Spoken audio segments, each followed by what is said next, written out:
बचपन में जब भी स्कूल में कोई फंक्शन होता तो मेरे फ्रेंड्स हमेशा किसी न किसी एक्टिविटी में पार्टिसिपेट करते और उनको देखकर मेरा भी मन करता कि मैं भी कुछ परफॉर्म करूं। पर डर लगता कि मैं कभी भी उनकी तरह अच्छे से परफॉर्म नहीं कर पाऊंगी। हमेशा यही लगता कि मेरे अंदर उनकी तरह कोई टैलेंट नहीं है। अगर कोई गलती हो गई तो एक मजाक बन के रह जाऊंगी और फिर कभी भी कुछ करने का साहस ना हुआ। तो जब स्टडी कंप्लीट करके जॉब करने लगी तो एक दिन ऐसी सिचुएशन सामने आई कि ना चाहते हुए भी स्टेज पर परफॉर्म करना पड़ा। हालांकि परफॉर्म करने से पहले बहुत प्रैक्टिस की, डर को कंट्रोल किया, अपनी वीकनेस को दूर करने की पूरी कोशिश की और जिस दिन परफॉर्म करना था सब कुछ इतने अच्छे से हुआ कि हर एक ने प्रेज की। खुद को भी विश्वास नहीं था कि मुझ में भी ऐसा टैलेंट है। पर हैरान थी कि ऐसी कौन सी चीज़ थी जिसने हमेशा मुझे मेरे इस टैलेंट से दूर रखा। वो था मेरा माइंडसेट। और ये मुझे तब पता चला जब मैंने कैरल ड्वेक की लिखी हुई book mindset the new psychology of success को पढ़ा। माइंडसेट क्या होता है? माइंडसेट होता है हमारे सोचने का तरीका। मतलब हम अपने आप और अपने आसपास के लोगों के लिए जो भी व्यू पॉइंट रखते हैं वो हमारे माइंडसेट के ऊपर ही डिपेंड करता है। कैरल ड्वेक एक अमेरिकन साइकोलॉजिस्ट और रिसर्चर हैं और स्टैनफोर्ड यूनिवर्सिटी में साइकोलॉजी की प्रोफेसर हैं। उन्होंने एक book mindset the psychology of success लिखी। उन्होंने अपनी इस बुक में बताया कि उनकी 30 साल की रिसर्च में उन्होंने पाया कि जो व्यू पॉइंट हम अडॉप्ट कर लेते हैं कैसे वो हमारी पूरी लाइफ को इफ़ेक्ट करता है। कैसे एक सिंपल सा बिलीफ इतना पावरफुल होता है कि हमारी पूरी लाइफ को चेंज कर सकता है और हमारी सोच हमारे माइंडसेट के ऊपर ही डिपेंड करती है। इस बुक में ऑथर ने 2 तरह के माइंडसेट का जिक्र किया है, फिक्स्ड माइंडसेट और ग्रोथ माइंडसेट।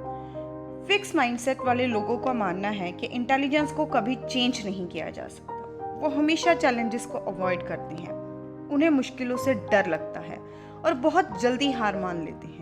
उनको लगता है कि किसी भी चीज़ के लिए एफर्ट्स करना पॉइंटलेस है क्योंकि इंसान बाय बर्थ ही इंटेलिजेंट होता है, जिसके कारण वो सक्सेसफुल बनता है और अपने इसी टैलेंट की वजह से वो आगे जाके सक्सेसफुल होता है। फिक्स माइंडसेट वाले लोग हमेशा नेगेटिव फीडबैक को इग्नोर करते हैं और दूसरों के सक्सेस को अपने लिए एक खतरा समझते हैं। वहीं दूसरी तरफ ग्रोथ माइंडसेट वाले लोग बिल्कुल ऑपोजिट होते हैं।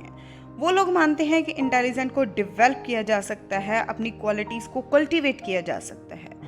उनमें हमेशा कुछ नया सीखने की इच्छा रहती है। उनको चैलेंजेस को फेस करना पसंद होता है और मुश्किलों का डटकर सामना करते हैं। उनके लिए एफर्ट्स करना ही अपने आप को स्किलफुल बनाने का एकमात्र तरीका होता है। ग्रोथ माइंडसेट वाले लोग नेगेटिव फीडबैक को अपनी इम्प्रूवमेंट के लिए एक चांस मानते हैं जिससे वो नई क्वालिटीज़ को डेवलप कर सकते हैं और ये लोग हमेशा दूसरों के सक्सेस से इंस्पायर होकर कुछ ना कुछ नया सीखने की कोशिश करते हैं। अब बात करते हैं the truth about ability and accomplishment. Author Carol Dweck कहती हैं कि जब बहुत सारे लोगों से पूछा गया कि उन्हें क्या लगता है कि थॉमस एडिसन कहाँ और कैसी कंडीशन में काम करते होंगे, तो ज़्यादातर लोगों का जवाब था कि वो एक ऐसी लैब में काम करते होंगे जहाँ बहुत सारे इक्विपमेंट्स होंगे और वो अपने एक्सपेरिमेंट्स को बार बार ट्राई करते होंगे। और उनका मानना था कि वो अकेले काम करते होंगे क्योंकि सिर्फ उनको ही पता था कि उन्हें क्या चाहिए, कि एक्चुअल में उनका मोटिव क्या है, उनका एम क्या है। पर सच बात तो ये है कि वो कभी भी अकेले काम नहीं करते थे। हमेशा उनके साथ 30 असिस्टेंट्स की एक टीम काम करती थी। कई तो बहुत सारे एक्सपीरियंस साइंटिस्ट भी थे। पर एक चीज़ जो थॉमस एडिसन को उनकी टीम से हमेशा अलग करती थी और वो थी उनकी एक्सेप्शनल इंटेलेक्चुअल एबिलिटी और यहाँ यूँ कहे कि उनका माइंडसेट, उनकी क्यूरियोसिटी कुछ नया करने की हमेशा उनको नए चैलेंजेस की तरफ लेकर जाती थी। Mindset and school achievement. Real life achievements mindset के ऊपर ही डिपेंड करती हैं। ऑथर ने 2 साल तक बच्चों के ऊपर की हुई रिसर्च में पाया कि जैसे जैसे बच्चे हाई ग्रेड्स मतलब बड़ी क्लासेस में जाते हैं उनको ग्रेट चैलेंजेस को फेस करना पड़ता है। कई बार उनके ग्रेड्स भी सफ़र करते हैं, पर हर किसी के नहीं। फिक्स माइंडसेट वाले बच्चों की परफॉर्मेंस डाउन होती जाती है और ज़्यादातर बच्चे इसके लिए अपनी एबिलिटी को कोसते हैं। कहते हैं कि मैं स्टूपिड हूँ, मैं मैथ्स में बहुत अच्छा नहीं कर पाया या मैं मैथ्स में बहुत अच्छा नहीं कर सकता। वो लोग अपने टीचर्स को भी ब्लेम करते हैं क्योंकि उनका कहना है कि उनका गोल था कि वो स्मार्ट दिखें और जितना हो सके उतने कम एफर्ट्स करें और हर काम को इजीली करें जिससे उन्हें बहुत कम मेहनत करनी पड़े।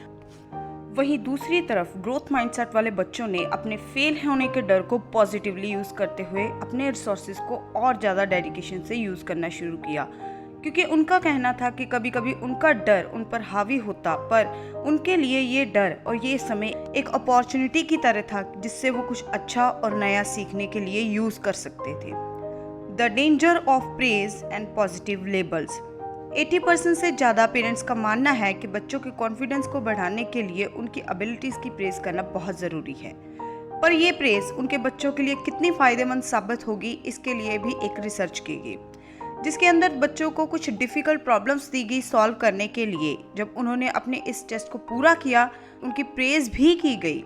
बच्चों को 2 ग्रुप्स में बांट दिया गया। एक ग्रुप को कहा गया कि उन्होंने बहुत अच्छा स्कोर किया है और वो बहुत ज़्यादा टैलेंटेड है। दूसरे ग्रुप्स को उनके एफर्ट्स के लिए प्रेज़ किया गया। उनसे कहा गया कि उन्होंने भी बहुत अच्छा स्कोर किया और बहुत मेहनत की है।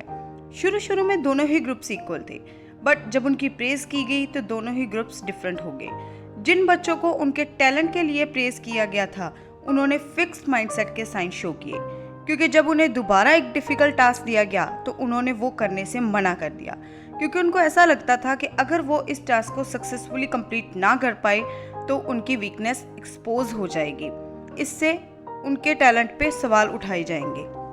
वहीं इसके ऑपोजिट जिन बच्चों को उनके एफर्ट्स और हार्डवर्क के लिए प्रेज किया गया था, उनमें से 90% बच्चों ने डिफ़िकल्ट टास्क को एक्सेप्ट किया, क्योंकि वो सोचते थे कि डिफ़िकल्टी का मतलब है ज़्यादा मेहनत करना और न्यू टेक्निक का यूज़ करना, जिससे वो कुछ नया सीख सकते हैं।